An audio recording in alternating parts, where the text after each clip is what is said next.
오늘은 뉴저지에서 사역하고 계시는 문정민 사모님의 내가 만난 예수님의 간증을 아침 편지로 전해드립니다. 저는 삼강오륜을 가훈으로 살아왔던 유교와 불교 집안에서 태어났습니다. 내가 자라고 성장한 제주도는 대부분의 종교가 미신과 불교였고 지역 특성상 복음을 들을 기회는 매우 희박했습니다. 기독교 유치원을 졸업하고 카톨릭 중학교를 다니면서 막연히 예수님에 대해서 들은 적은 있지만 그 당시에는 믿음으로 온전하게 연결되지는 못했던 것 같습니다. 중고등학교 시절에도 믿음에 대해서는 갈급하게 생각해 본 적이 없이 살다가 처음으로 대학교 2학년 때 죽음에 대해서 깊이 생각해 본 적이 있었습니다. 죽으면 나는 어디로 가는 것일까? 땅에 묻히거나 화장하여 어딘가에 뿌려진 후에 내 영혼은 어떻게 되는 것인가? 그때 처음으로 엄습해오는 공포와 두려움을 경험한 적이 있었습니다. 내 존재가 이 땅에서 언젠가 사라져버린다는 사실이 정말 무섭고 두려웠습니다.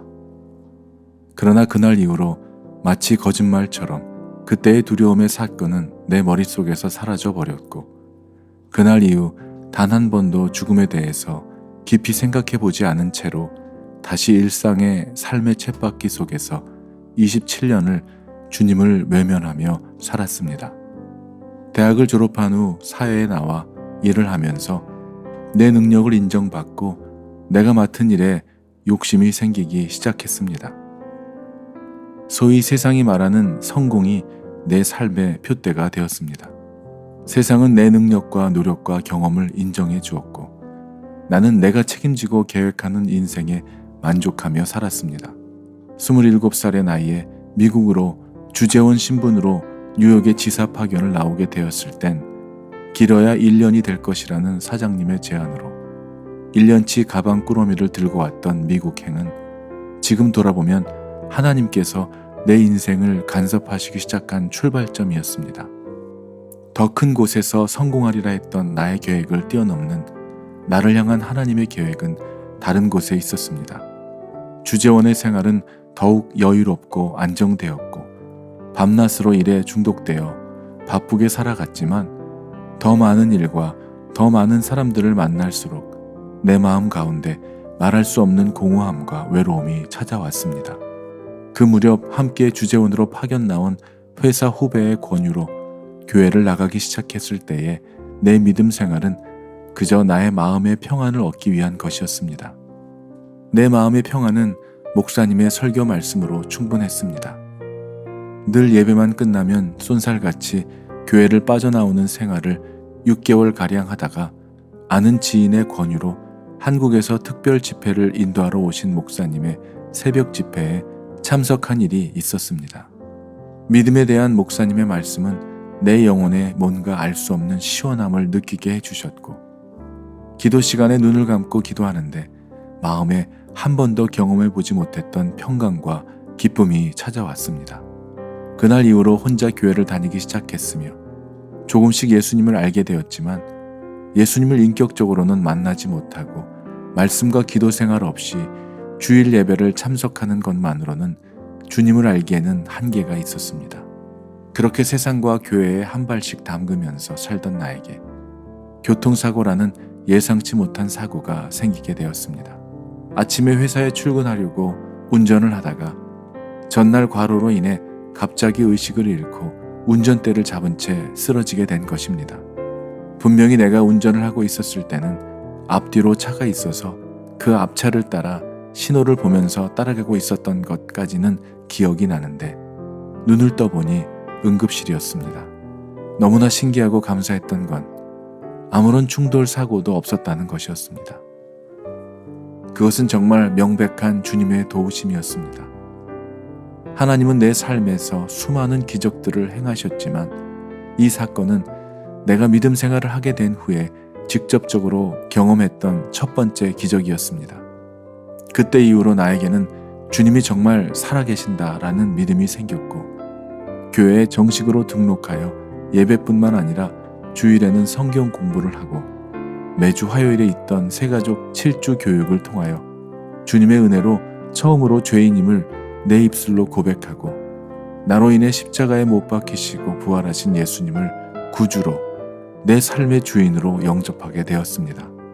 그렇게 구원의 감격과 기쁨의 시간이 몇 달간 지속되었습니다.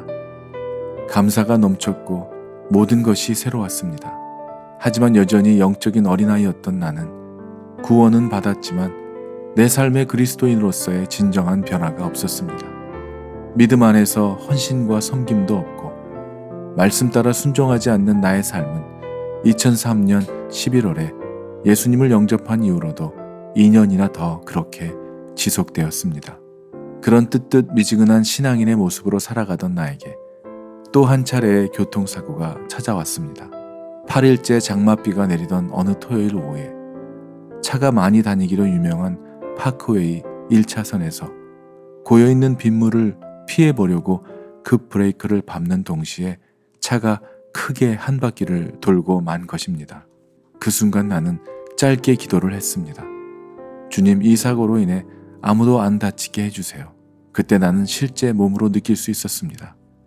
보이지 않는 힘이 내 차를 감싸 안았고 차가 한 바퀴를 돌면서 내 차선뿐만 아니라 옆 차선까지도 침범했음에도 불구하고 어떤 차도 내 주위에 있지 않도록 주님께서 도와주신 것입니다.